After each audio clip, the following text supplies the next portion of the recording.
निवेदन करूंगा, प्रार्थना करूं जिनको सुनने के लिए आप आतुर हैं। देश के प्रधानमंत्री आदरणीय नरेंद्र मोदी जी,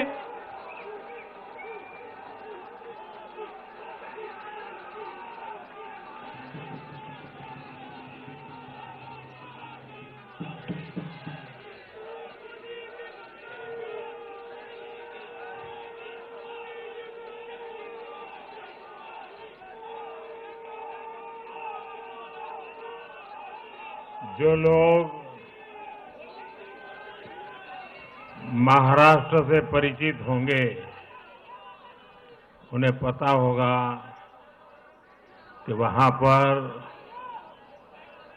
जब जय भवानी कहते हैं तो जय शिवाजी का बुलंद नारा लगता है।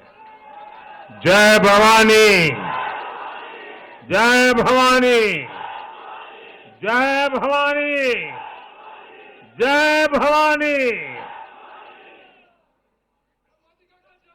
आज हम यहां पर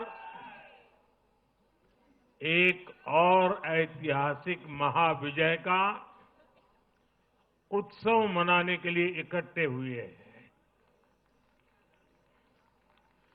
आज महाराष्ट्र में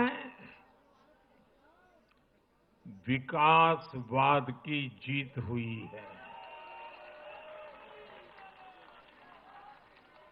महाराष्ट्र में सुशासन की जीत हुई है। महाराष्ट्र में सच्चे सामाजिक न्याय की विजय हुई है। और साथियों, आज महाराष्ट्र में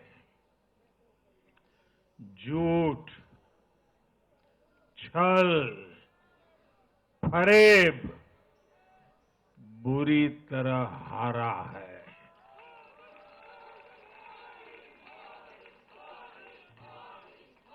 विभाजनकारी ताकतें हारी है।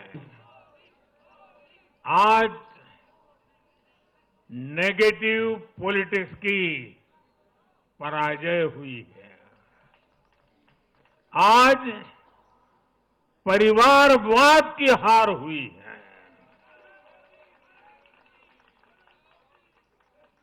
आज महाराष्ट्र ने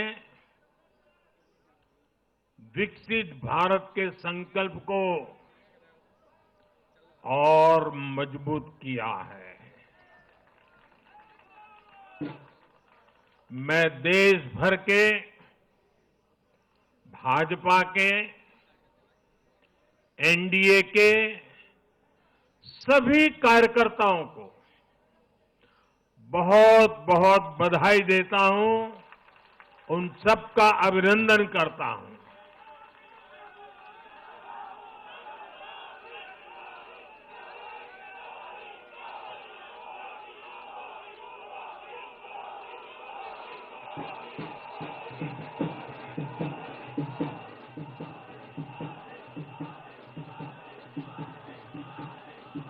मैं श्री एकनाथ शिंदे जी, मेरे परम मित्र देवेंद्र फडणवीस जी, भाई अजीत पवार जी, उन सब की भी भूरी भूरी प्रशंसा करता हूं। साथियों, आज देश के अनेक राज्यों में उपचुनावों के भी नतीजे आए हैं। नड्डा जी ने विस्तार से बताया है, इसलिए मैं विस्तार में नहीं जा रहा हूं। लोकसभा की भी हमारी एक सीट और बढ़ गई है।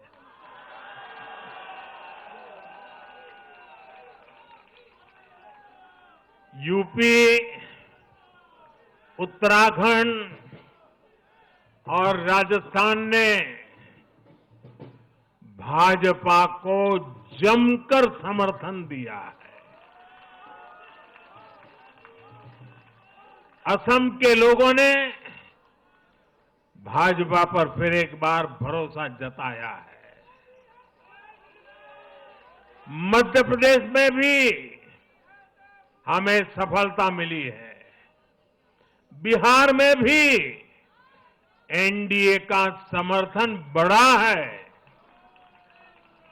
ये दिखाता है कि देश अब सिर्फ और सिर्फ विकास चाहता है। मैं महाराष्ट्र के मतदाताओं का, हमारे युवाओं का, विशेषकर माताओं बहनों का, हमारे किसान भाई बहनों का,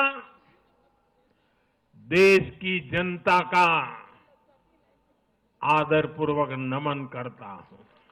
सावित्रीबाई फुले, बाबा साहब आंबेडकर,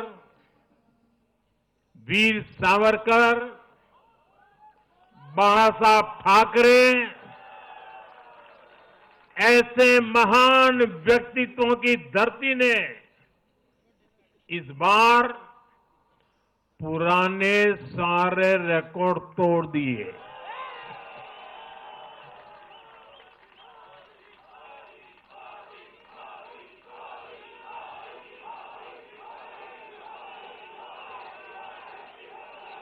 और साथियों,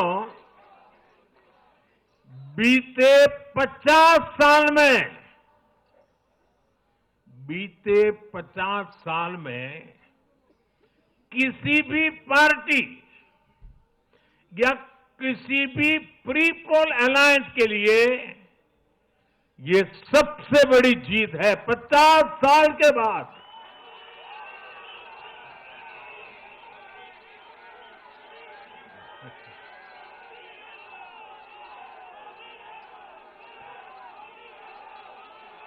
और एक महत्वपूर्ण बात मैं बताता हूं,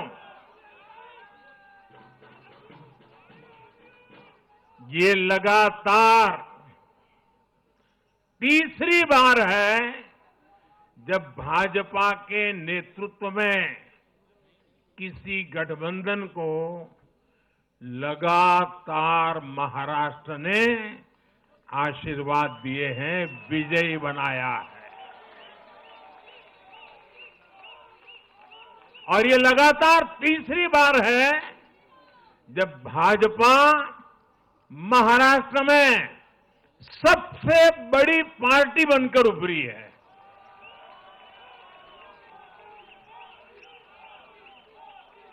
साथियों, ये निश्चित रूप से ऐतिहासिक है।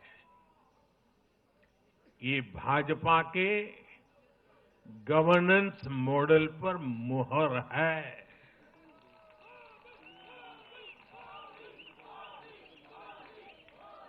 अकेले भाजपा को ही कांग्रेस और उसके सभी सहयोगियों से कहीं अधिक सीटें महाराष्ट्र के लोगों ने दी है। ये दिखाता है कि जब सुशासन की बात आती है तो देश सिर्फ और सिर्फ भाजपा पर और एनडीए पर भरोसा करता है।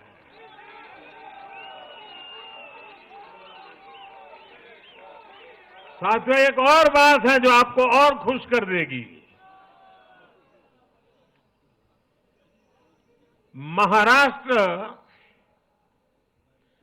देश का छठा राज्य है जिसने भाजपा को लगातार 3 बार जनादेश दिया है।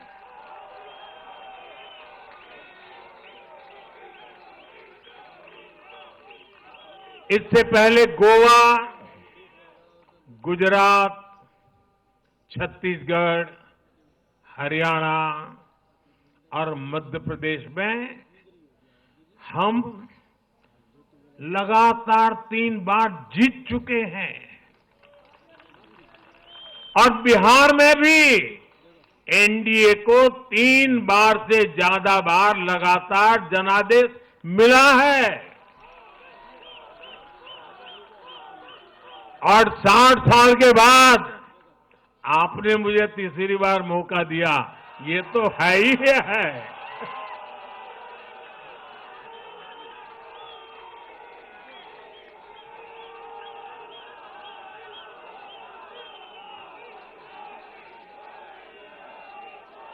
ये जनता का हमारे सुशासन के मॉडल पर विश्वास है और इस विश्वास को बनाए रखने में हम कोई कोर कसर बाकी नहीं रखेंगे। साथियों, मैं आज महाराष्ट्र की जनता जनार्दन का विशेष अभिनंदन करना चाहता हूं। लगातार तीसरी बार स्थिरता को चुनना, ये महाराष्ट्र के लोगों की सूझबूझ को दिखाता है। हां, बीच में जैसा अभी नड्डा जी ने विस्तार से कहा था, कुछ लोगों ने धोखा करके अस्थिरता पैदा करने की कोशिश की, लेकिन महाराष्ट्र ने उनको नकार दिया है और उस पाप की सजा मौका मिलते ही दे दी है।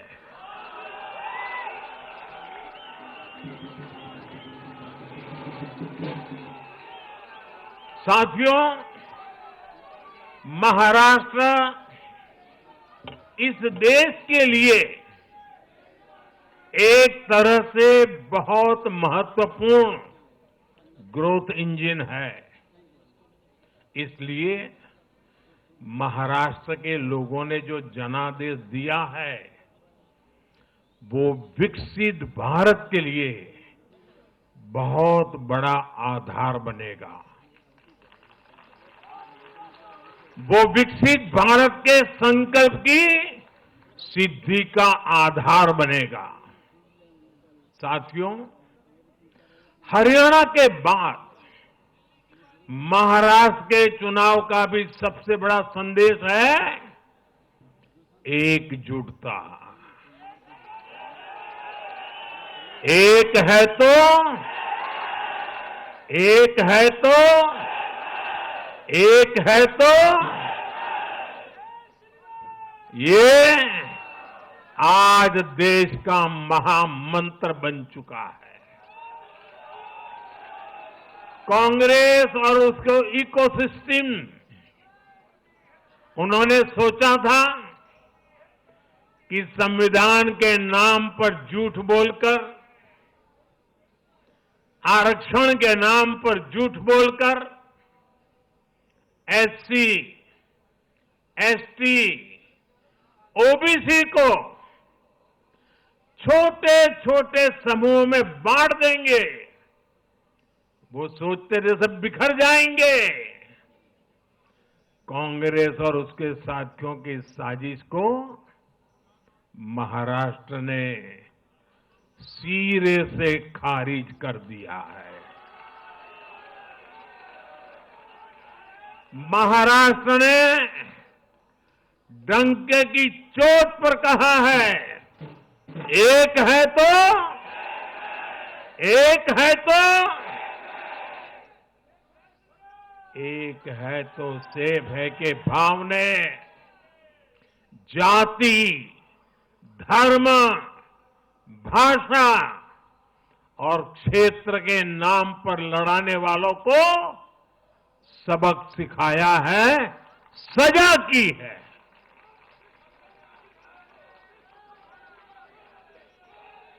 आदिवासी भाई बहनों ने भी भाजपा एनडीए को वोट दिया। ओबीसी भाई बहनों ने भी भाजपा एनडीए को वोट दिया। मेरे दलित भाई बहनों ने भी भाजपा एनडीए को वोट दिया। समाज के हर वर्ग ने भाजपा एनडीए को वोट दिया। ये कांग्रेस और इंडी गठबंधन के उस पूरे इकोसिस्टम की सोच पर करारा प्रहार है जो समाज को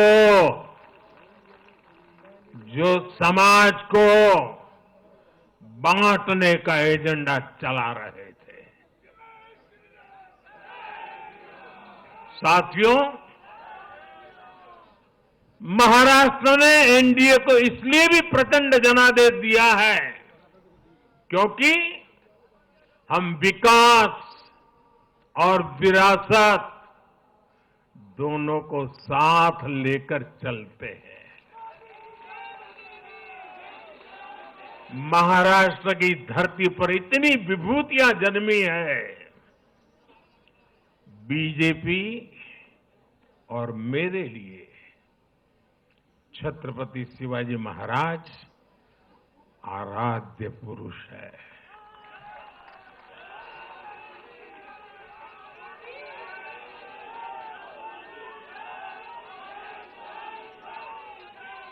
धर्मवीर छत्रपति संभाजी महाराज हमारी प्रेरणा है।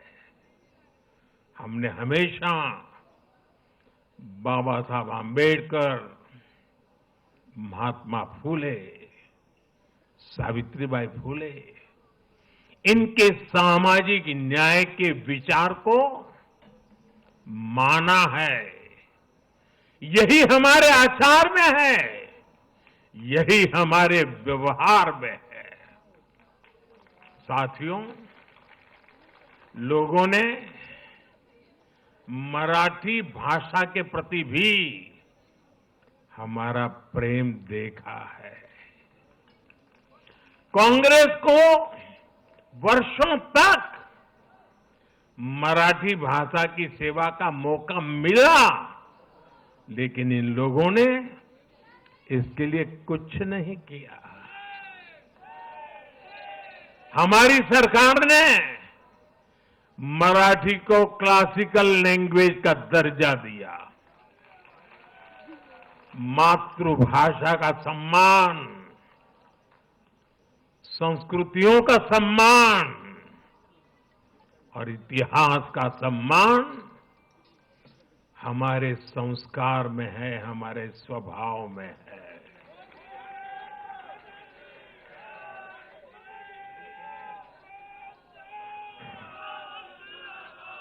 और मैं तो हमेशा कहता हूं, मातृभाषा का सम्मान मतलब अपनी मां का सम्मान।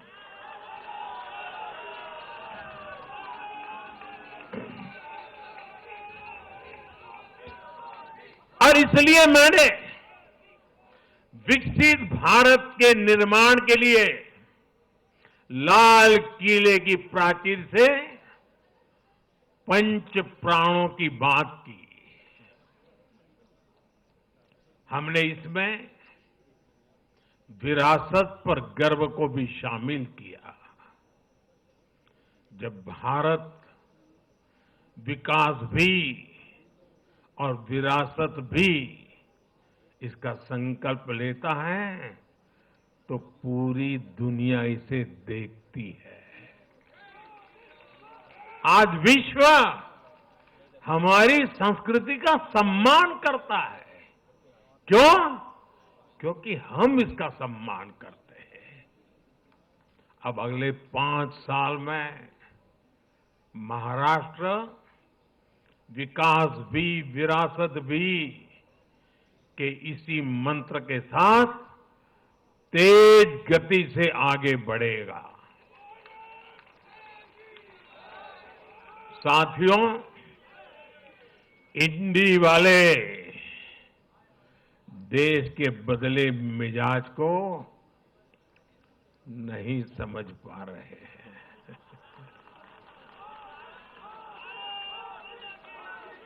ये लोग सच्चाई को स्वीकार करना ही नहीं चाहते। ये लोग आज भी भारत के सामान्य वोटर के विवेक को कम करके आंकते हैं। देश का वोटर, देश का मतदाता अस्थिरता नहीं चाहता। देश का वोटर नेशन फर्स्ट की भावना के साथ है। जो कुर्सी फर्स्ट का सपना देखते हैं, उन्हें देश का वोटर पसंद नहीं करता। कांग्रेस ने जनता को गुमराह करने के इसके लिए जो दूसरे राज्यों के अपने मुख्यमंत्री तक मैदान में उतारे, तब भी इनकी चाल सफल हो नहीं पाई। इनके ना तो झूठे वादे चले और ना ही खतरनाक एजेंडा चला। साथियों, आज महाराष्ट्र के जनादेश का एक और संदेश है। पूरे देश में सिर्फ और सिर्फ एक ही संविधान चलेगा।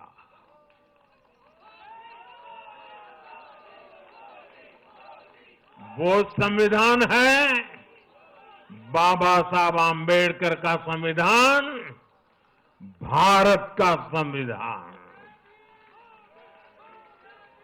जो भी सामने या पर्दे के पीछे देश में दो संविधान की बात करेगा, उसको देश पूरी तरह से नकार देगा। कांग्रेस और उसके साथियों ने जम्मू कश्मीर में फिर से आर्टिकल 370 की दीवार बनाने का प्रयास किया।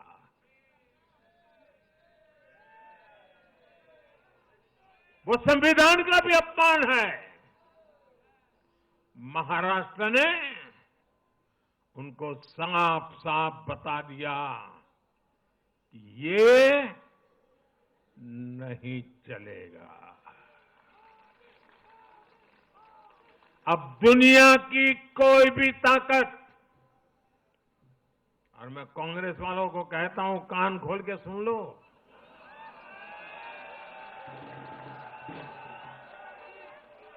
उनके साथियों को भी कहता हूं, अब दुनिया की कोई भी ताकत 370 को वापस नहीं ला सकती।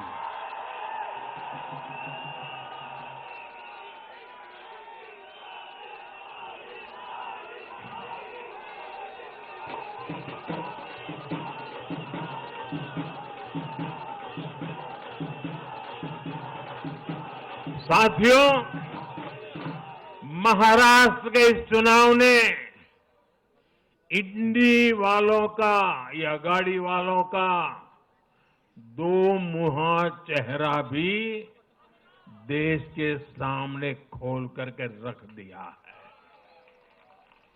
हम सब जानते हैं, बाला साहब ठाकरे का इस देश के लिए, समाज के लिए बहुत बड़ा योगदान रहा है। कांग्रेस ने सत्ता के लालच में उनकी पार्टी के एक धड़े को साथ में तो ले लिया, तस्वीरें भी निकाल दी, लेकिन कांग्रेस का कोई नेता बाला साहब ठाकरे की नीतियों की कभी भी प्रशंसा नहीं कर सकती। और इसलिए मैंने अघाड़ी में कांग्रेस के साथी दलों को चुनौती दी थी कि वो कांग्रेस से बाला साहब ठाकरे की नीतियों की तारीफ में कुछ शब्द जरा बुलवा करके दिखाएं। आज तक वो ये नहीं कर पाए हैं। मैंने दूसरी चुनौती वीर सावरकर जी को लेकर के दी थी। कांग्रेस के नेतृत्व ने लगातार पूरे देश में वीर सावरकर का अपमान किया है, उन्हें गालियां दी है। महाराष्ट्र में वोट पाने के लिए इन लोगों ने टेम्पररी वीर सावरकर जी को जरा टेम्पररी गाली देना उन्होंने बंद किया है। लेकिन वीर सावरकर के तप त्याग के लिए उनके मुंह से एक बार भी सत्य नहीं निकला, और यही इनका दो मुहापन है। ये दिखाता है कि उनकी बातों में कोई दम नहीं है। उनका मकसद सिर्फ और सिर्फ वीर सावरकर को बदनाम करना है। साथियों, भारत की राजनीति में अब कांग्रेस पार्टी परजीवी बनकर रह गई है।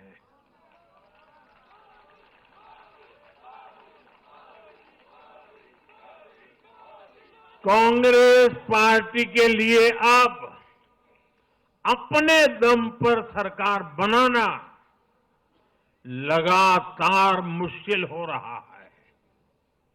हाल ही के चुनावों में जैसे आंध्र प्रदेश, अरुणाचल प्रदेश, सिक्किम, हरियाणा और आज महाराष्ट्र में उनका सुपड़ा साफ हो गया। कांग्रेस की घिसी पीटी विभाजनकारी राजनीति फेल हो रही है, लेकिन फिर भी कांग्रेस का अहंकार देखिए, उसका अहंकार 7वें आसमान पर है। सच्चाई ये है कि कांग्रेस अब एक परजीवी पार्टी बन चुकी है। कांग्रेस सिर्फ अपनी ही नहीं बल्कि अपने साथियों की नाव को भी डुबो देती है। आज महाराष्ट्र में भी हमने यही देखा है। महाराष्ट्र में कांग्रेस और उसके गठबंधन ने महाराष्ट्र की हर 5 में से 4 सीट हार गई। अघाड़ी के हर घटक का स्ट्राइक रेट 20% से भी नीचे है। ये दिखाता है कि कांग्रेस खुद भी डूबती है और दूसरों को भी डुबोती है। महाराष्ट्र में सबसे ज्यादा सीटों पर कांग्रेस चुनाव लड़ी, उतनी ही बड़ी हार इनके सहयोग वालों को भी मिली। वो तो अच्छा है कि यूपी जैसे राज्यों में कांग्रेस के सहयोगियों ने उससे जान छुड़ा ली, वरना वहां भी कांग्रेस के सहयोगियों को लेने के देने पड़ जाते। साथियों, सत्ता भूख में कांग्रेस के परिवार ने संविधान की पंथ निरपेक्षता की भावना को चूर चूर कर दिया है। हमारे संविधान निर्माताओं ने उस समय 47 में विभाजन की विभीषिका के बीच भी हिंदू संस्कार और परंपरा को जीते हुए पंथ निरपेक्षता की राह को चुना था। तब देश के महापुरुषों ने संविधान सभा में जो डिबेट की थी उसमें भी इसके बारे में बहुत विस्तार से चर्चा हुई थी। लेकिन कांग्रेस के इस परिवार ने झूठे सेक्युलरिज्म के नाम पर उस महान परंपरा को तबाह करके रख दिया है। कांग्रेस ने तुष्टीकरण का जो बीज बोया, वो संविधान निर्माताओं के साथ बहुत बड़ा विश्वासघात है। और ये विश्वासघात मैं बहुत जिम्मेवारी के साथ बोल रहा हूं।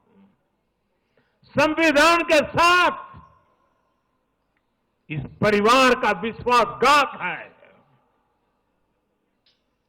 दशकों तक कांग्रेस ने देश में यही खेल खेला। कांग्रेस ने तुष्टीकरण के लिए कानून बनाए, सुप्रीम कोर्ट के आदेश तक की परवाह नहीं की। इसका एक उदाहरण वक्फ बोर्ड है।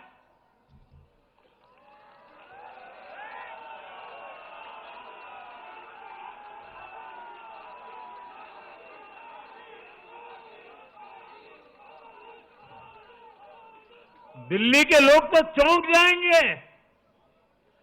हालात ये थी कि 2014 में इन लोगों ने सरकार से जाते जाते दिल्ली के आसपास की अनेक संपत्तियां वक्फ बोर्ड को सौंप दी थी।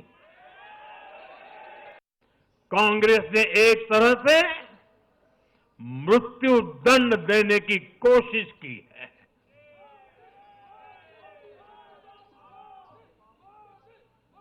साथियों, कांग्रेस के शाही परिवार की सत्ता भूख इतनी विकृति हो गई है कि उन्होंने सामाजिक न्याय की भावना को भी चूर चूर कर दिया है।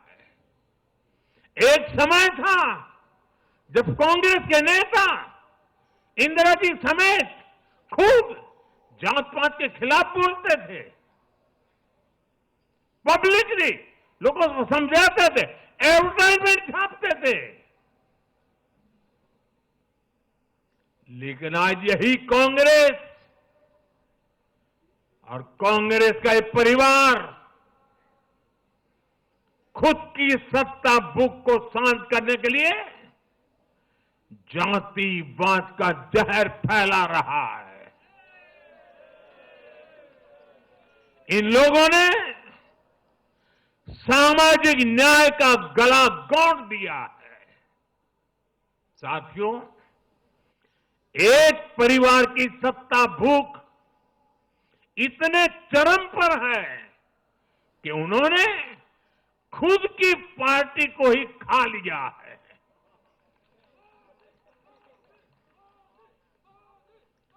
देश के अलग अलग भागों में कई पुराने जमाने के कांग्रेस कार्यकर्ता है, पुरानी पीढ़ी के लोग हैं जो अपने जमाने की कांग्रेस को ढूंढ रहे हैं। लेकिन आज की कांग्रेस के विचार से, व्यवहार से, आदत से उनको ये साफ पता चल रहा है कि ये वो कांग्रेस नहीं है। इसलिए कांग्रेस में आंतरिक रूप से असंतोष बहुत ज्यादा बढ़ रहा है। उनकी आरती उतारने वाले भले आज इन खबरों को दबा के रखे, लेकिन भीतर आग बहुत बड़ी है। असंतोष की ज्वाला भड़क चुकी है। सिर्फ एक परिवार के ही लोगों को कांग्रेस चलाने का हक है। सिर्फ वही परिवार काबिल है, दूसरे नाकाबिल है। परिवार की सोच ने, इस जीत ने कांग्रेस में एक ऐसा माहौल भी बना दिया कि किसी भी समर्पित कांग्रेस कार्यकर्ता के लिए वहां काम करना मुश्किल हो गया है। आप सोचिए, कांग्रेस पार्टी की प्राथमिकता आज सिर्फ और सिर्फ परिवार है। देश की जनता उनकी प्राथमिकता नहीं है। और जिस पार्टी की प्राथमिकता जनता न हो, वो लोकतंत्र के लिए बहुत ही नुकसानदायी होती है। साथियों, कांग्रेस का परिवार सत्ता के बिना जी नहीं सकता। चुनाव जीतने के लिए लोग कुछ भी कर सकते हैं। दक्षिण में जाकर उत्तर को गाली देना, उत्तर में जाकर के दक्षिण को गाली देना और विदेश में जाकर देश को गाली देना।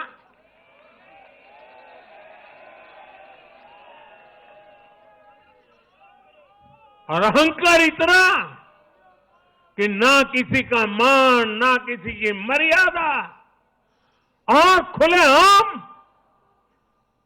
झूठ बोलते रहना, हर दिन एक नया झूठ बोलते रहना। यही कांग्रेस और उसके परिवार की सच्चाई बन गई है। आज कांग्रेस का अर्बन नक्सलवाद भारत के सामने एक नई चुनौती बनकर खड़ा हो गया है। इन अर्बन नक्सलियों का रिमोट कंट्रोल देश के बाहर है और इसलिए सभी को इस अर्बन नक्सलवाद से बहुत सावधान रहना है। आज देश के युवाओं को, हर प्रोफेशनल को कांग्रेस की हकीकत को समझना बहुत जरूरी है। साथियों, जब मैं पिछली बार भाजपा मुख्यालय आया था तो मैंने हरियाणा से मिले आशीर्वाद पर आपसे बात की थी। तब हमें गुरुग्राम जैसे शहरी क्षेत्र के लोगों ने भी अपना आशीर्वाद दिया था। अब आज मुंबई ने, पुणे ने, नागपुर ने, महाराष्ट्र के ऐसे सभी बड़े शहरों ने अपनी स्पष्ट राय रखी है।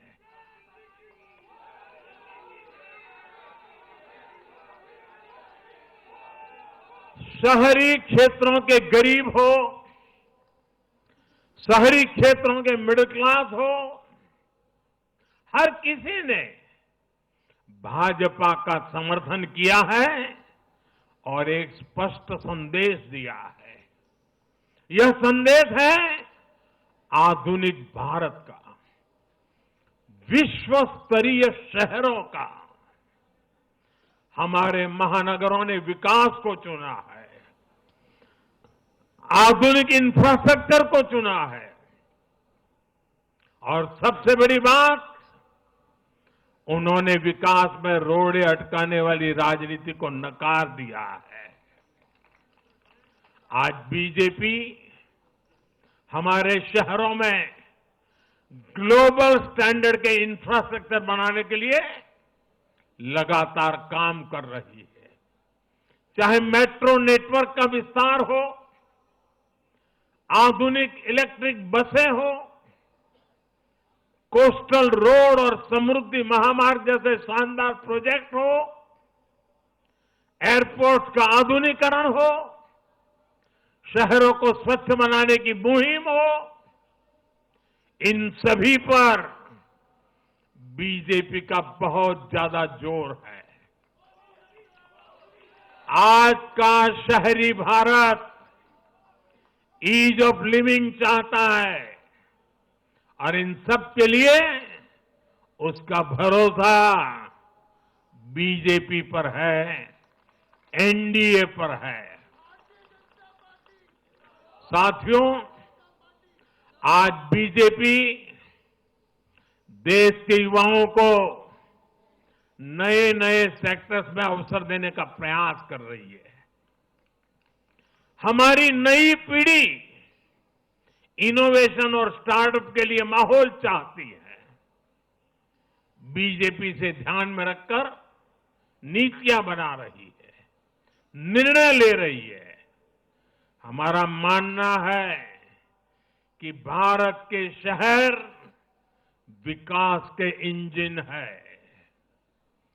शहरी विकास से गांवों को भी ताकत मिलती है।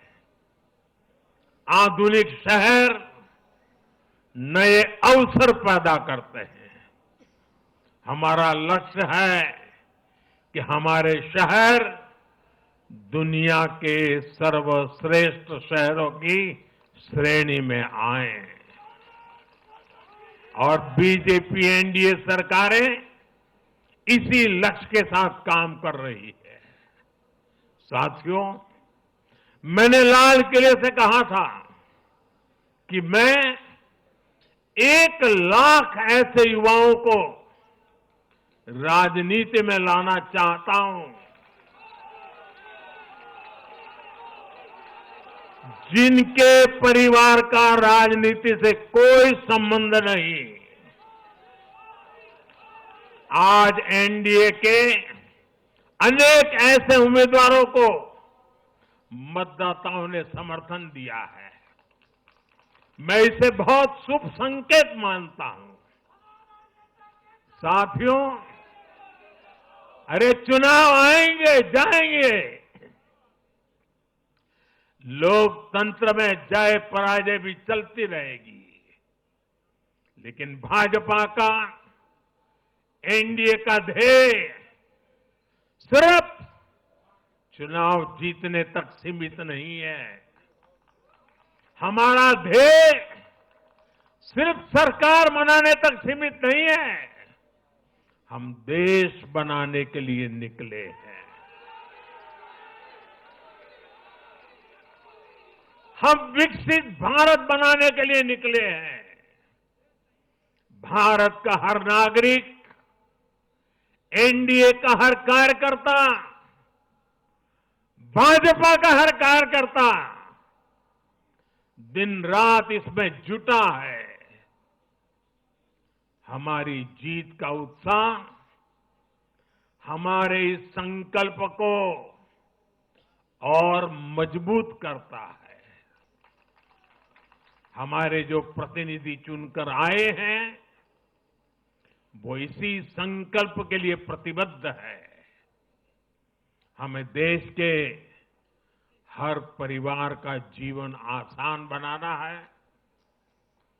हमें सेवक बनकर, और ये मेरे जीवन का मंत्र है, हमें सेवक बनकर देश के हर नागरिक की सेवा करनी है। हमें उन सपनों को पूरा करना है जो देश की आजादी के मत वालों ने भारत के लिए देखे थे। हमें मिलकर विकसित भारत का सपना साकार करना है। सिर्फ 10 साल में हमने भारत को दुनिया की 10वीं सबसे बड़ी इकोनॉमी से दुनिया की 5वीं सबसे बड़ी इकोनॉमी बना दिया।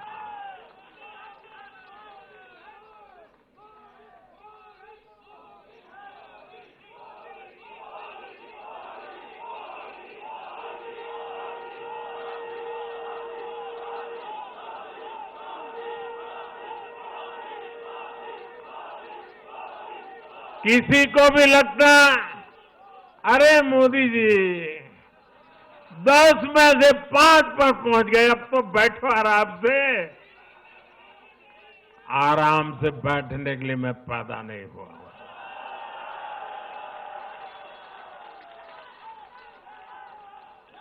वो दिन दूर नहीं जब भारत दुनिया की तीसरी सबसे बड़ी अर्थव्यवस्था बन के रहेगा।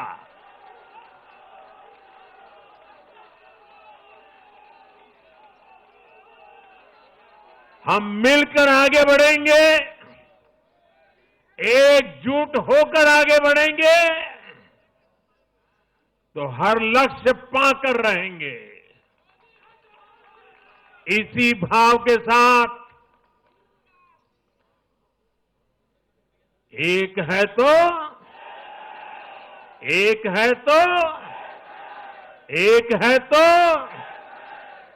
मैं एक बार फिर आप सभी को बहुत बहुत बधाई देता हूं, देशवासियों को बधाई देता हूं, महाराष्ट्र के लोगों को विशेष बधाई देता हूं। मेरे साथ बोलिए भारत माता की, भारत माता की, भारत माता की, भारत माता की, भारत माता की। वंदे वंदे वंदे वंदे वंदे वंदे वंदे वंदे। बहुत बहुत धन्यवाद।